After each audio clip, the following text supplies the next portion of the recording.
Hello, in Deuteronomy, chapter 16. Well, I think we'll just read the whole chapter, do all of it in a walla. So, reading from the NIV. Observe the month of Aviv, and celebrate the Passover of the Lord your God, because in the month of Aviv he brought you out of Egypt by night. Sacrifice as the Passover to the Lord your God an animal from your flock or herd at the place the Lord will choose, a dwelling for his name. Do not eat it with bread made with yeast, but for 7 days eat unleavened bread, the bread of affliction, because you left Egypt in haste, so that all the days of your life you may remember the time of your departure from Egypt. Let no yeast be found in your possession in all your land for 7 days. Do not let any of the meat you sacrifice on the evening of the first day remain until morning. You must not sacrifice a Passover in any town the Lord your God gives you, except the place he will choose as a dwelling for his name. Therefore you must sacrifice the Passover in the evening, when the sun goes down on the anniversary of your departure from Egypt. Roast it and eat it at the place the Lord your God will choose. Then, in the morning, return to your tents. For 6 days eat unleavened bread, and on the 7th day hold an assembly to the Lord your God, and do no work. Count 7 weeks from the time you begin to put the sickle to the standing corn. Then celebrate the festival of weeks to the Lord your God by giving a freewill offering in proportion to the blessing the Lord your God has given you. And rejoice before the Lord your God at the place he will choose as a dwelling for his name. For you, your sons and daughters, your male and female servants, the Levites in your towns, and the foreigners, the fatherless, and the widows living among you. Remember you were slaves in Egypt, and follow carefully these decrees. Celebrate the festival of tabernacles for 7 days, after you have gathered the produce of your threshing floor and your winepress. Be joyful at your harvest, you and your sons and daughters, your male and female servants, the Levites, the foreigners, the fatherless, and the widows who live in your towns. For 7 days celebrate the festival to the Lord your God at the place the Lord will choose. For the Lord your God will bless you in all your harvest and in all the work of your hands, and your joy will be complete. 3 times a year all your men must appear before the Lord your God at the place he will choose. At the festival of unleavened bread, the festival of weeks, and the festival of tabernacles, no one should appear before the Lord empty-handed. Each of you must bring a gift in proportion to the way the Lord has blessed you.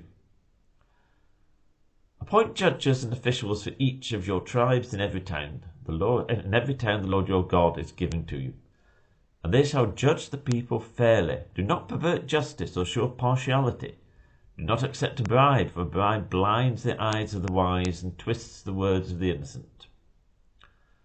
Follow justice and justice alone, so that you may live and possess the land the Lord your God is giving to you.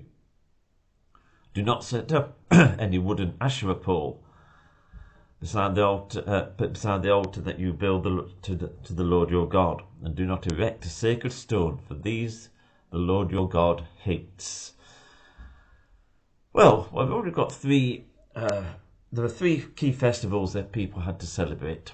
More details in Leviticus, but here there's 2 things to focus on. One with the Passover, it's to remind them how they got saved, how they got saved from Egypt. I think it's in Numbers, one of the several points that people say, well, you brought us out here, Moses, we're better off back in Egypt. And there's one passage in there for them remembering, it seems as though the life in Egypt was going to a health spa. They had cucumbers and other things. It sounds like a holiday. It was nothing of the sort. They were under slavery. They were under persecution. And they're to remember how they got saved. And it is good for us to remember how we were saved and what we have been saved from. And again, with all 3 of the festivals, it says this be done in the place the Lord your God chooses for you.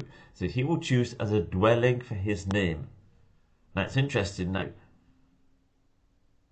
Under the gospel, the dwelling of God is within us through the Holy Spirit. And it's perhaps just worth pondering on that point. Then there was festivals related to the harvest. The Festival of Weeks is also known as the Festival of Pentecost. And the bit of people, and both that and the Festival of Tabernacles, people are to rejoice before the Lord. There's two key things coming there. One is giving freely to God, in proportion to how he has blessed us. And the other is rejoicing before the Lord. And then also it says it includes you, your sons and daughters, your male and female servants, Levites, foreigners, the fatherless, and widows living among you. This was inclusive. And again, there is at the end of the bit of Festival Week says, remember you were slaves. Remember what you have been saved from. So those are the key points related to the festivals, the key points that are mentioned here. And it says appoint judges, and they're to judge fairly.